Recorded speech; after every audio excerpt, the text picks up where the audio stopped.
সালাতে দোয়া কবুল হয়। সালাতে দোয়া কবুলের 3 জায়গা। একটা হচ্ছে তাকবীরে তাহরিমার পরে আমরা সানা পড়ি না, আমরা তো একটা পড়ি। আল্লাহর হাবিব সুন্নাহ এবং নফল নামাজে আরো পড়তেন সানা, ওই দোয়া কবুল হয়। 2 নম্বর জায়গা সালাতে সেজদায় পড়ে দোয়া করলে কবুল হয়। আকরাবু মা ইয়াকুনুল আবদু মির রাব্বিহি ওয়া হুয়া সাজিদ ফাকসিরু ফীহি দুআ। বান্দা যখন সেজদায় লুটিয়ে পড়ে বান্দা আল্লাহর সবচেয়ে কাছে চলে যায়। কিন্তু বিশ্বনবী বলে সেজদাটা তোমার রবের কুদরতি পায়ের উপরে পড়েছে।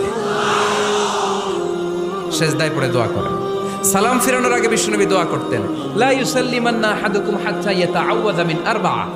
আল্লাহর হাবিব বললেন 4 জিনিস থেকে পানাহ না আছে আমার কোন উম্মত যেন সালাম না ফিরায়। তারা যেন পড়ে আল্লাহুম্মা ইন্নী আউযু বিকা মিন আযাবিল কবর, আউযু বিকা মিন আযাবি জাহান্নাম, আউযু বিকা মিন ফিতনাতিল মাহইয়া ওয়াল মামাত, আউযু বিকা মিন ফিতনাতিল মাসিহিদ দাজ্জাল।